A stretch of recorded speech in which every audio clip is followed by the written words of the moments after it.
Kailangan at gusto-gusto natin na magliwanag ang Panginoon sa ating daigdig, sa ating mundo. Subalit napakahalaga din na bigyan ng diin sa ating mga personal na buhay. Ang mga anak ng Diyos ay hindi lang spare parts ng church. Ang mga anak ng Diyos ay mga individual persons that God loves and that God would like to bring to the greatest potentials and possibilities. There are obstacles to comforts, but we must count this one as a blessing. There are many obstacles that stand between us and our dreams and our aspirations. There are so many obstacles that stand between our desires and our satisfaction, between our fruitfulness and nothingness, between a meaningful and sometimes a less than meaningful life. Maraming hadlang sa buhay. Ang mga hadlang na ito ay kailangang harapin. Obstacles trivialize, minimize, slow down, stall, stop, or even reverse, endanger, and frustrate our march. What kind of march? Our march to our goals, to a full and fruitful life. Therefore, obstacles must be faced bravely and wisely. At yan po ang ating pag-aaral ngayon, sapagkat ang sabi ng Panginoon, I came that you might have life and have it to the full, that you might have it abundantly. It is important that we face obstacles. How to face obstacles in life. Paano haharapin ang mga hadlang sa ating mga pangarap, sa ating kasiyahan, sa kahulugan ng buhay. Ama namin Diyos, salamat po dahil kayo'y Diyos na nagpapaliwanag, nagtuturo, umaakay. Sa sandaling ito, humingi kami ng karunungan na magkaroon ng very personal insights and personal applications sa amin ang mensaheng pagsasalu-saluhan. Dalangin namin kayo ang maging tunay na tagapagsalita at kami na may tumanggap na parang mayamang lupa na tumatanggap ng mga binhi. Ang iyong salita nawa ay tumubo, magbunga, mamulaklak, humalimuyak sa aming buhay. We pray, Father, that you may speak to lead us unto greater knowledge of you and also to a deeper and more beautiful and colorful meaning of life. Set us free. In the name of Jesus we pray. How can we face obstacles in life? Unang-una, mahalaga, identify obstacles. Ano-ano ba dapat natin kilalanin ang mga tunay na hadlang sa kabuluhan ng buhay o sa pagiging makabuluhan, kapakipakinabang at kasiyasiya ng buhay? An obstruction is that which stands in the way. Ano mang hadlang na pumipigil sa inyo, nagpapahirap para marating nyo ang gusto nyong marating, yon ay obstacle. So an obstacle can be a person, can be a thing, can be a situation. But more often than not, an obstacle is an attitude. It's an internal, personal condition. Ang mga hadlang sa buhay natin, maaaring yan ay tao. Hinahadlangan ka ng magulang mong pakasalan halimbawa ang iyong minamahal o hadlang. Hinahadlangan ka ng taong ito na pumunta doon sa lugar na yon. O hinahadlangan ka ng iyong office mate na umasenso o ng iyong manager o ng iyong supervisor. Maraming hadlang na tao. Pwede ka rin hadlangan ng bagay. Hinahadlangan ka ng ulan na mamasyal. At pwede ka rin namang hadlangan ng mga sitwasyon, katulad ng kahirapan. Poverty may hinder you from traveling around the world. So maraming hindrances. Pero kadalasan, ang mga sagabal talaga ay pangloob. Ugali, asal, paniniwala ng isang tao. So ito isang napaka-personal na kondisyon. O kaya, ang hadlang naman ay yung absence or lack of these factors. Yung pagiging wala naman ng ulan, hadlang din yon. Ikaw ay magtatanim, magsasaka ka, ayaw umulan, hadlang naman yan para ka umasenso at makapagtanim. Maraming, pag binaligtad mo, hadlang din. Depende kung anong gusto mong marating sa buhay. So you better know the enemy. And for our purposes, we will label these hindrances as enemies. Enemies of our full development. May example po ng pagkilala sa mga kaaway, katulad sa Numbers 13:17-19. Noong sasakupin nila Moses ang kabilang bayan, ay nagpadala muna sila ng mga magmamanman doon. When Moses sent them, the leaders of the Israelites, to explore Canaan, he said, "Go up through the Negev and on into the hill country. See what the land is like, and whether the people who live there are strong or weak, few or many. What kind of land do they live in? Is it good or bad? What kind of towns do they live in? Are they unwalled or fortified?"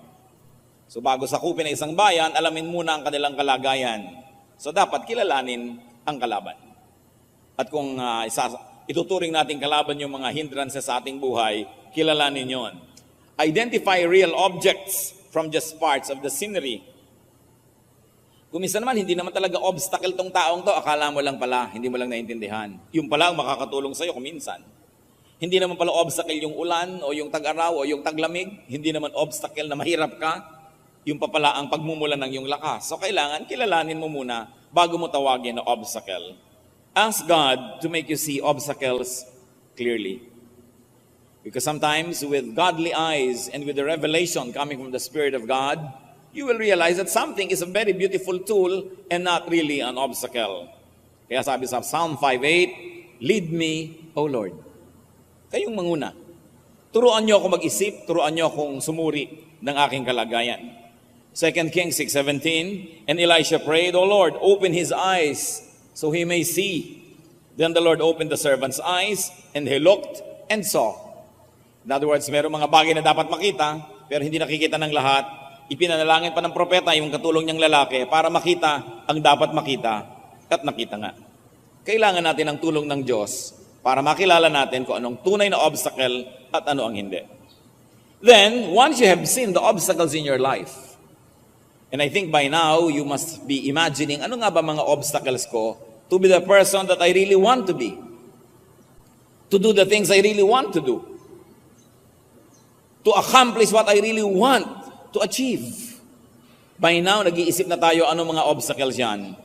Remove obstacles that can be removed. So you can remove persons who are obstacles to you. Yung kaninang example ko na ayaw ng nanay mo sa iyong boyfriend, hindi naman ibig sabihin itutulak mo ang nanay mo sa bangin. Because by convincing your mother, you remove her as an obstacle and you probably put her in as an ally. So you see, there are many ways to remove a person. And the most primitive is literally removing a person from the scenery. But you can make a person change his or her mind with wise and with a blessed presentation. Remove persons, remove things, remove situations, but very importantly, change attitudes that hinder you. Because, brother, sister, you could be your biggest obstacle. Merong mga tao, ang tagal-tagal nang gusto maging singer, ba't hindi kayo kumakanta? Nahihiya po ako, wala tayong magagawa kung puro kahiya ang gagawin mo sa buhay, kakamatayan mo na yan. Gusto kong maging ganon, pero baka hindi ko po magawa. Mostly, tayo po ay nalilimitahan ng mga bakod na tayo din ang naglalagay. Gustong-gusto ng isang may edad na babae na maglagay ng mga buhok na tirik-tirik. Ba't nyo gawin? 51 na ako. Ano ngayon? Di ilagay nyo yung tirik-tirik para kayong Statue of Liberty. Magdala na rin kayo ng sulo. Di ba? Kaya mo pinipigil, kasi pinipigil ko dahil sa edad ko, dahil sa ganito ko. Gusto nyong gawin, hindi naman pinagbabawal ng Diyos, ba't di nyo gawin?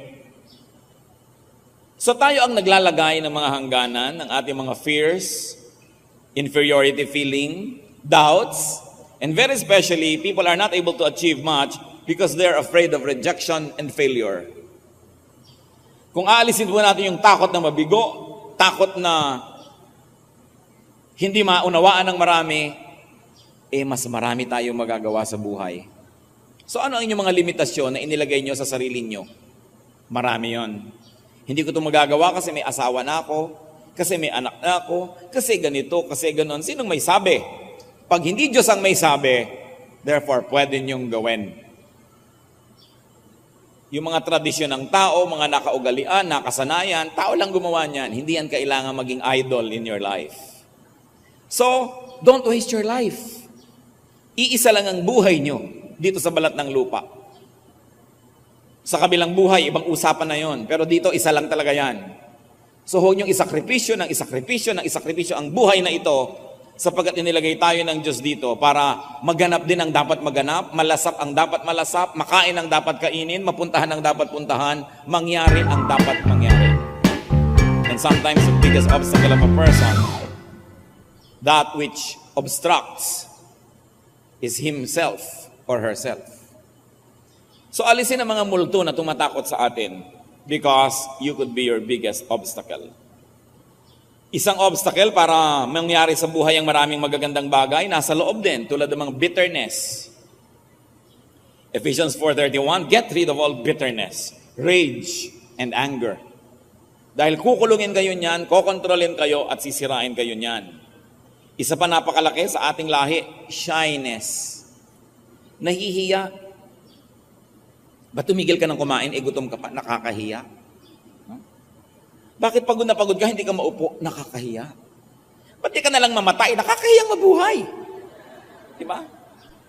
Anong ibig sabihin? Pardon me for living. Hihingi ako ng tawad sa lahat ng tao dahil nabubuhay ako, dahil nandito ako sa planeta. You have a right to be here because you're a child of God. So huwag kang laging nakakahiya, hindi yata pwede. Baka ako makaabala. Talagang gano'n, nagkakaabalahan ng mga tao paminsan-minsan. Baka hindi nila magustuhan ang gagawin ko. Kahit anong gawin mo, merong hindi makakagusto. So gawin mo na lang yung gusto mo. Pagka ginawa mo ito, ayaw nung kabila. Pag ginawa mo yung kabila, ayaw nung nandito. So ang gawin mo na lang yung gusto mo, basta hindi labag sa kalooban ng Diyos. Makakalaya ka pa. Ang mahirap po yung buhay na isinakripisyo mo para lang may matuwang iba. Pero habang natutuwa sila, meron din namang hindi natutuwa because you cannot please everybody. So you might as well please God and yourself. And then let the others be pleased or not. If they are not pleased with you, that's their problem because they have their own life to live and to please themselves with. Pero huwag niyong gagawin na ang buhay niyo, props lang para magpaligaya ng iba. Paligayahin nila ang sarili nila at kung nalulungkot sila na maligaya kayo, problema nila yon. Sabi ni Lord, I came that you might have life and you might have it to the full. Hindi tayo binuhay ng Diyos para isakripisyo lang sa mga pangarap ng iba, sa values ng iba. Ang Panginoong Hesus ang nagsakripisyo ng kanyang sarili para tayo palayain. Sabi niya, the truth sets free. And it's not only a religious freedom, it's not only a spiritual freedom, it's freedom in every aspect of life as long as you do not break the very clear, and may I say, the very few laws of God. Most of the things that limit us are just laws of men, laws of religions, but not really the law of God. So know God and be happier. Be more free. Lagi kong inuulit-ulit, mas mahigpit at mas malupit ang relihiyon kaysa sa Diyos. Kaya mahalaga, malampasan din natin yung mga religious baggage at magkaroon tayo ng one-on-one relationship with God. Because your life is precious, it must never be misused. It must never be sacrificed for the sake of your audience. Meron kang kilala na iinis pag nakasuot ka ng tangerine, di huwag siyang magsuot ng tangerine, pero kung gusto mo, isuot mo. Nasisilaw siya, mag-sunglasses siya. Hindi pwede na, naku, may ma-offend, may ma-offend. Alam nyo, kahit anong gawin nyo, magpakabanal-banal kayo, may ma-offend pa rin. Ang mahalaga, matutulog kayo sa gabi, haharap kayo sa Diyos, at alam nyo, di nyo nilabag ang kanyang kalooban. Kung may na-offend sa inyo, problema nila yon. But of course, we can be nicer and kinder, but not to the point of wasting your life for the happiness of an audience. You must decide to remove obstacles. Kailangan yan. Magpayo tayo. Kailangan tiyakin nyo, aalisin nyo. And after deciding, many things will be much easier. Mga kapatid, ang mahirap lang yung magpasya, aalisin ko ang obstacle. Katulad ba, meron kayong kapatid, above 40 na kayo pareho, sobra pa siyang bossing sa buhay mo, hirap ka na, oppressed ka na, o kaya ng tiya mo na 15 years lang naman ang edad ng tanda sa'yo, o kahit sarili mo pang magulang, ang tanda, everything that hinders. Bitawan, pawalan, ang mga nagpapahirap at sumasagabal. And very importantly, if you want to have more power in life, make peace with God. Because if you are at peace with God, God is your ally. Isaiah 27 verse 5, let them make peace with me. Yes, let them make peace with me. Ang sabi ng Panginoon. Isaiah 57, 13 to 14, But the man who makes me his refuge will inherit the land and possess my holy mountain. And it will be said, build up, prepare the road, remove the obstacles out of the way of my people. So ang gusto nating bigyan ng pansin, yung kumakanlong sa Panginoon ay pagpapalain. So humingi tayo sa Kanya ng kakayahan at pagkatapos gawin din natin yung dapat nating gawin. What else do you do with obstacles? Surmount or overcome your obstacles. May nakasagabal na bundok, hindi mo maalis-alis, akyatin mo. If you could not remove a mountain, climb, overcome, and conquer it. Nandiyan kasi Ignorance or lack of skill or knowledge, conditions that can be changed and improved, must be faced. Napakahalaga. Yung iba, ano lang yung kanilang obstacle? Hindi sila makapagsalita ng tamang Ingles. Halimbawa, obstacle na nila yan 10 years ago, obstacle pa nila yan 5 years ago, obstacle nila yan today, at siguradong 5 years from now, obstacle pa nila. Kasi wala naman silang ginagawa para lutasin. So, akyatin mo yung bundok na yon. Gusto mo pala makapagsalita ng tamang Ingles o tamang Cebuano o tamang Tagalog, pag-aralan mo yung grammar. Invest time, invest effort. After a while, naakyat mo na yung bundok na yan, tapos na. Marami tayong problema 20 years ago, 10 years ago, problema ngayon, and up to 20 years from now, problema pa rin. Kasi wala naman talaga tayong ginagawa para lutasin yon. So gawin ang dapat gawin. Fight your fight and win your war. 2 Timothy 4:7, I have fought the good fight. It was a spiritual battle that is referring to, but nevertheless, fight your fight. But prepare yourself. 1 Peter 1:13, therefore prepare your minds for action and be self-controlled. And I like to repeat, make and be at peace with God. Pagka kayo ay nasa panig ng Panginoon, sino naman ang makakayanig sa inyo? Romans 8:31, if God is for us, who can be against us? And Psalm 18 verse 2, the Lord is my rock, my fortress, and my deliverer. My God is my rock, in whom I take refuge. He is my shield, and the horn of my salvation, my stronghold. So pag sa Panginoon tayo umasa, nanalig at sumunod, maganda ang mga pangako niya. Maging ang Panginoong Jesus had to go out of the box. Maraming ginawang paglabas sa kahon ng Panginoon. Ang mga tao noon, magdadasal lang, pupunta pa sa templo. Anong turo ng Panginoon? And when you pray, go into your room, shut the door, and pray in secret. That was very revolutionary. Kaya huwag kayo natatakot sa mga bagay na may dinadalang pagbabago. Maraming pagbabagong inintroduce ang Panginoon sa religious life ng kanyang panahon. Kaya maraming hindi natuwa sa kanya. Dahil may konti at mangilan-ngilan na makapangyarihang nakikinabang doon sa sistemang umiiral noong panahon niya. So bakit nila gugustuhin maiba yun? Siyempre, yung mga makapangyarihan at mga boss at mga nasusunod, ayaw niya ng pagbabago. Pero kung hindi kayo kikilos, wala ngang magbabago, pasensya na lang kayo sa buhay nyo. Kailangan ng tao, tapang-tapangan ang loob. At kailangan ng tao, marunong magsalita. Mga kapatid, hindi ko alam ang isa-isa nyong kalagayan, pero itong isang natitiyak ko, ang dami nyong problema, lalo problema sa inyong kamag-anak, sa inyong asawa siguro, problema sa mga kasama nyo sa trabaho, sa inyong malalapit na mga tao sa buhay nyo, problema kasi hindi kayo nagsasalita. Sinasarili nyo ang mga sama nyo ng loob. Hindi nyo ipinapahayag ang inyong mga damdamin at ang inyong mga pagtutol. I'm telling you, the worst that can happen if you spoke up your mind is for you to be rejected. And what is rejection added to your already sorrowful life? But you can speak up. Gaano karaming mag-asawa ang hindi na talaga lubos na nasisiyahan sa kanilang pagsasamang personal? Ang dami, pero walang nagsasalita.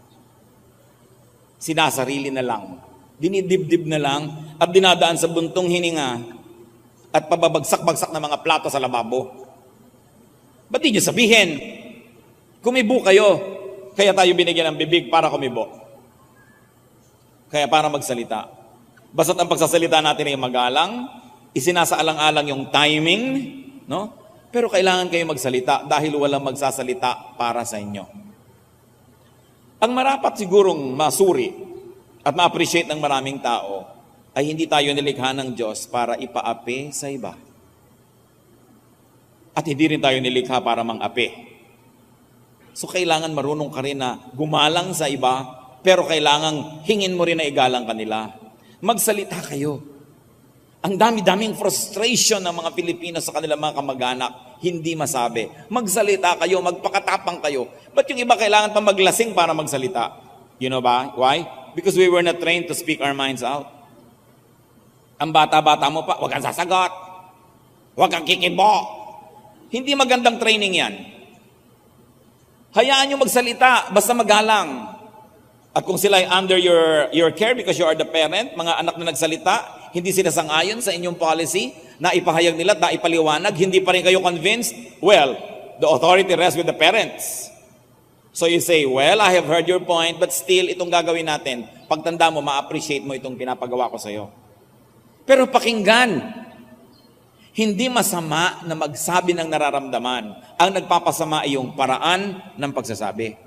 Kung dinadaan sa dabog, o kaya nagiging hindi magalang, o kaya ay magaspang ang ating pagsasabi, yun ang hindi maganda. But we should encourage so many people to speak up. The truth sets free. Ask God to help you surmount your obstacles. Meron kayong kakausapin, meron kayong aakyatin na bundok, ask God to help you. Psalm 18 verse 6. In my distress I called to the Lord, I cried to God for help. And Proverbs 3:5-6, trust in the Lord with all your heart and lean not on your own understanding. In all your ways acknowledge Him and He will make your paths straight. Ipagtiwala sa Panginoon. Ipanalangin ang timing, pero kumibo kayo. If you cannot climb your obstacle, well, circumvent your obstacle, go around it, avoid it. May mga bundok na marapat akyatin, pero may mga bundok na hindi. Tulad ni Magellan, halos 600 taon na, pinatutunayan niya na makakarating sa silangan sa pamamagitan ng paglalakbay pakanluran. Gusto niyang mapatunayan na mararating ang silangan, pero nung ang kanya mga galeon ay nakakita ng napakahabang landmass ng South America, parang walang katapusan ang haba ng lupay na ito, alangan namang akyatin niya yung bundok. So anong ginawa niya? Niligid ang buong continent ng South America, at doon sa kaduluduluhan na malapit na halos sa South Pole, ay saka uli lumiko at nakarating sa Samar at nataga sa Mactan. Siya kasi, lalakbay-lakbay siya, no? Pinapakialaman niya ang hindi kanya. So nakita niyo si Magellan, tumutol. Lupa niya, kinukuha ng iba. Pero anong nangyari sa higit maraming mga Pilipino? Sa katagalan, sumuko na rin. Ayan, na-conquer, na-api. Kaya nagkaroon ng mga nolimitanghi rin, nagkaroon ng himagsikan. Kasi may mga naapi eh. Wala namang naaapi kung walang nagpapaapi. Kapatid, kung api ka, isa lang ang masasabi ko sa iyo, nagpapaapi ka kasi. So huwag mong sisihin ang nang-aapi sa iyo. Human nature yon, lahat ng pwedeng apakan, naapakan. Pero pag nakita na naglalagab-labang mata mo, hahanap yan ng ibang aapakan. So kung may aapak-apak sa inyo mga kapatid, huwag layuan ang paningin. Tingnan nyo, sabi mo, saan ako nagkamali? Bakit ako ginagani-ganito? Kasi pumayag kayo. So, circumvent your obstacles. Be creative in solving your obstacles. But choose your battles. Choose your warfare. And choose your approach. Sa Luke 14:31-32, sinasabi, bago makidigma ang isang hari, pinag-aaralan niya muna, at kung siya'y matatalo, hindi na lang siya nakikidigma, nakikipag-peace na lang siya. May sense. Most obstacles can be surmounted. Akala nyo yung mahirap kausapin na tao, isang kausap lang pala, natapos ang problem nyo. Ang tagal nyo pa nagtiis.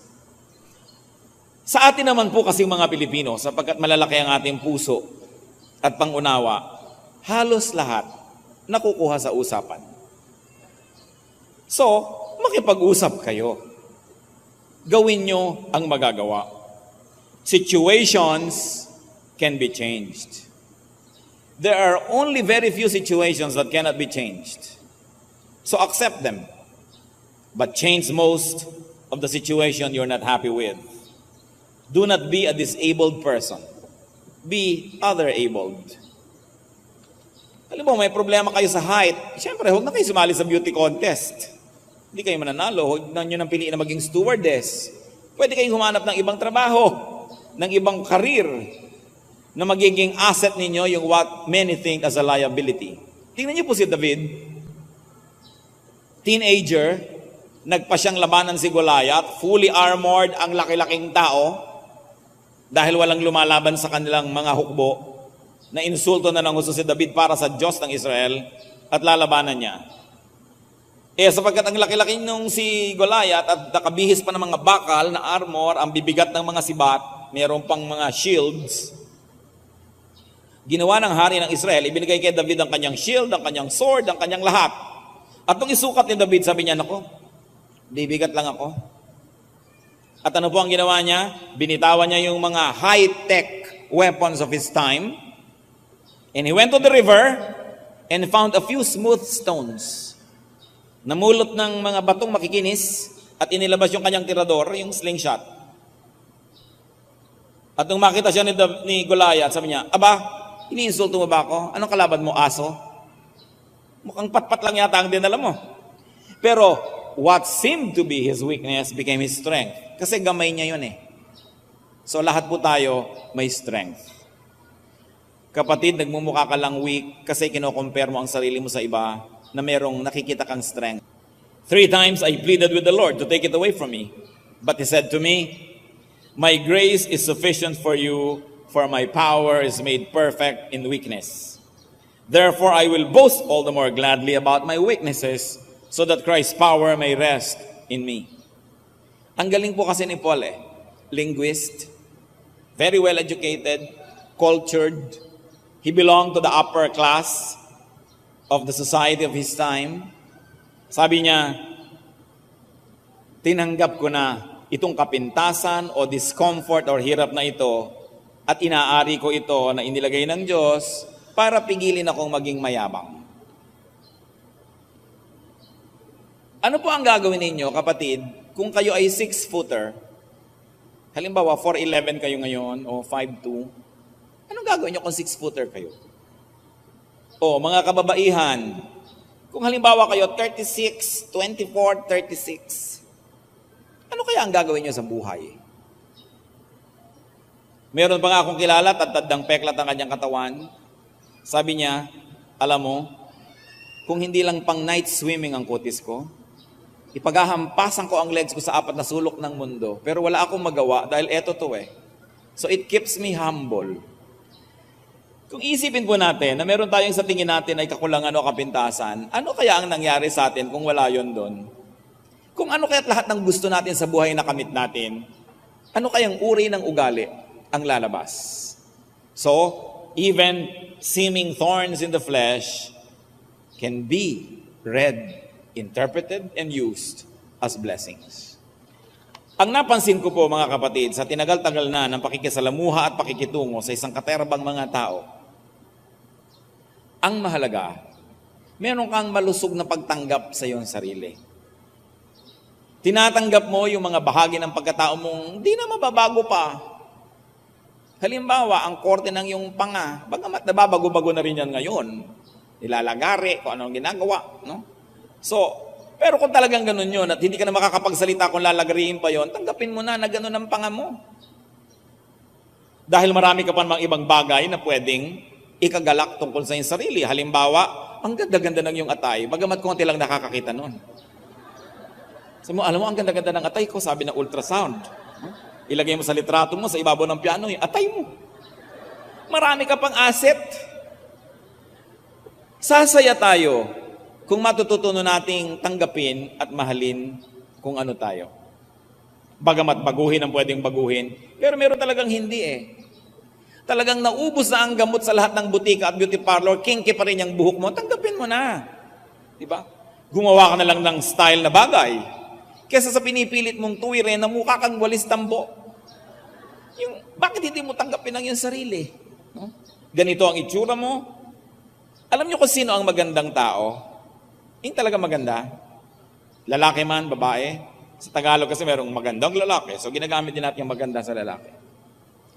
Hindi yung ganito ang itsura, ganito ang kilay, ganito ang tenga. Hindi eh. Yung magandang tao, yung tanggap niya kung sino siya, at hindi niya ikinahihiya yun, at pinabalandra niya yung sarili niya kung saan, na may confidence, hindi yabang, confidence, ang laki ng ginaganda ng ganong tao. Pero yung halos magkadapa-dapa para mag-high heels, para lang tumaas, kuminsan lalo pang sumasagwa ang kalagayan niya. Kaya, ang Diyos naman walang ginagawang pangit. Nagmumukha lang tayong pangit pag ino-compare sa ideals ng advertising. Pero kaya mahalaga yung pananaw sa sarili. This inferiority feeling, this feeling of inadequacy.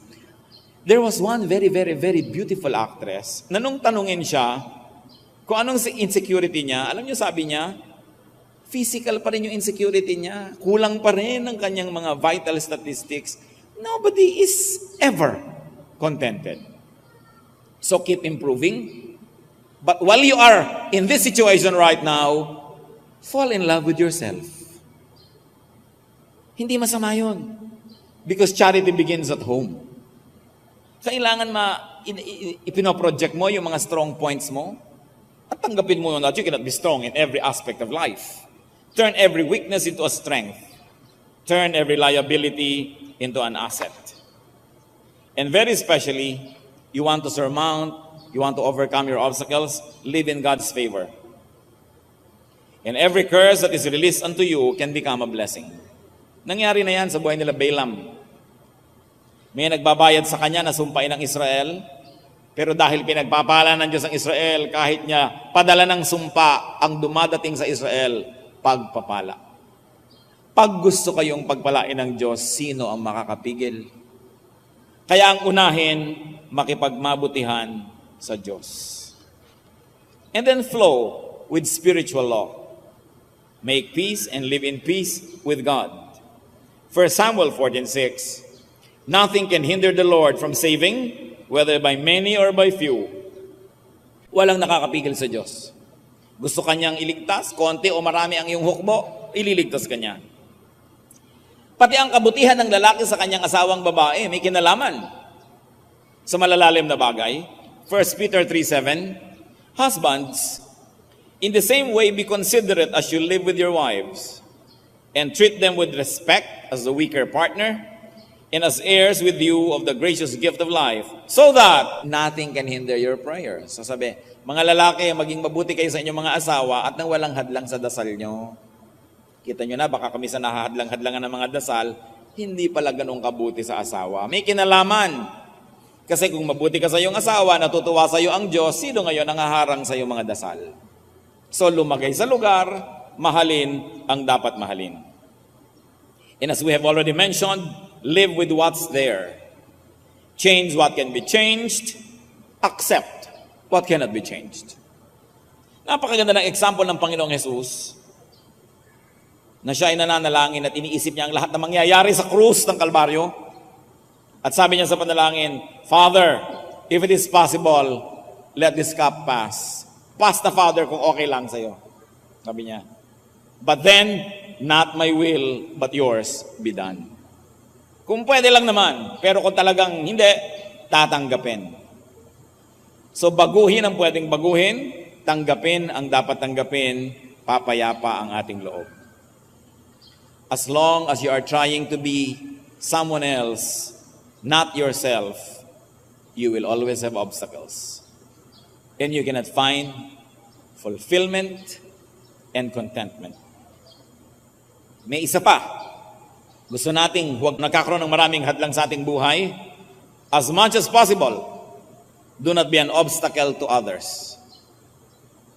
At sinabi ko lang, as much as possible, because there are times when you cannot help it, you are an obstacle to another one, you cannot help it.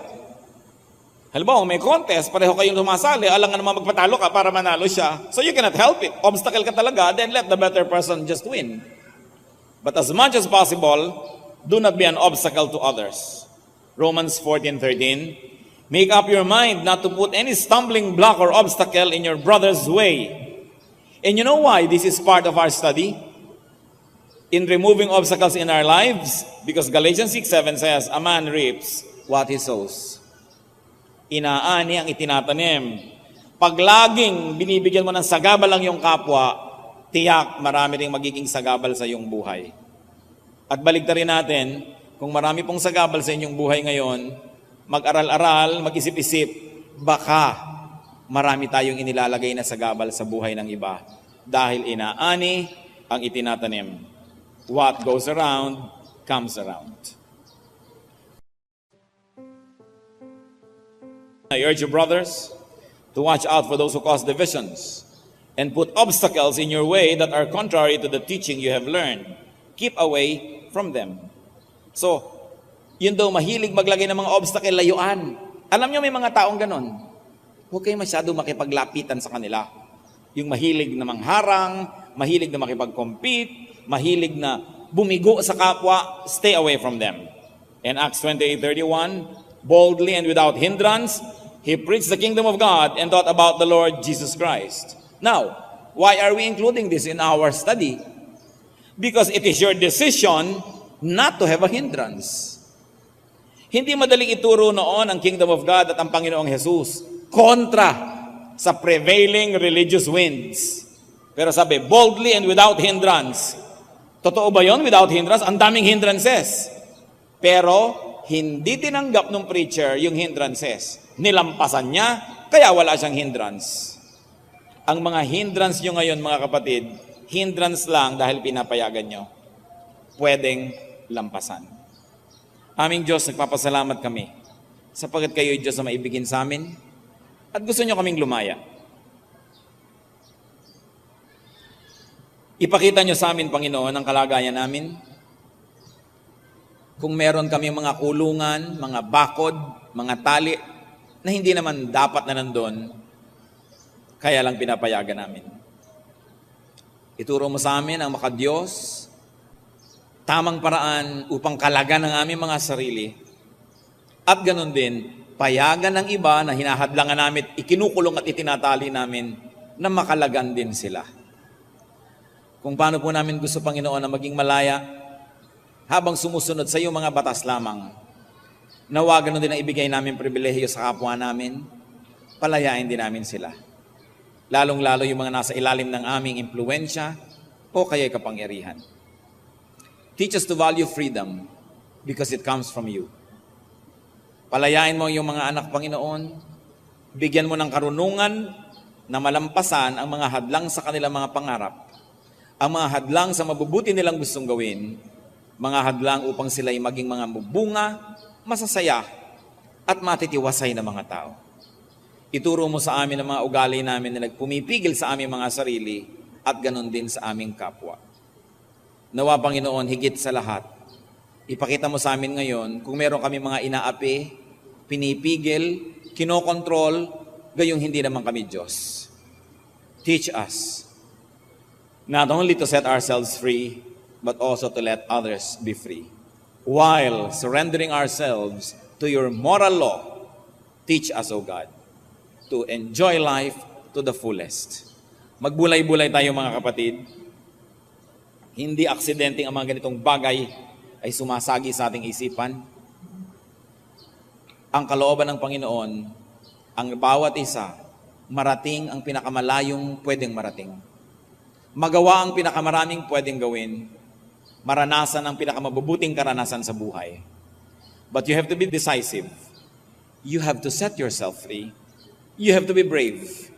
And you also have to be generous. And you must also grant freedom to other people. Magbulay-bulay tayo at makipagniig sa Espiritu ng Diyos sa ilang saglit ng katahimikan.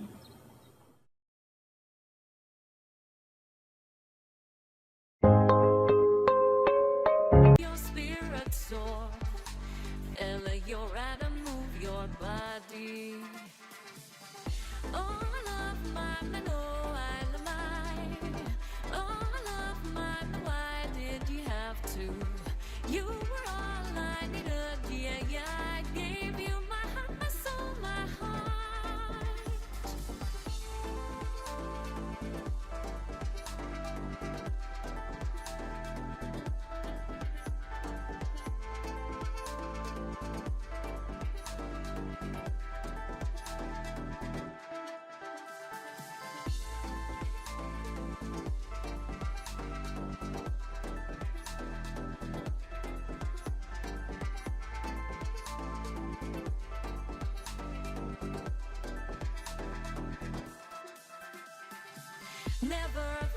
find love like this. Never thought I'd be waiting. Move your body, let your spirit soar.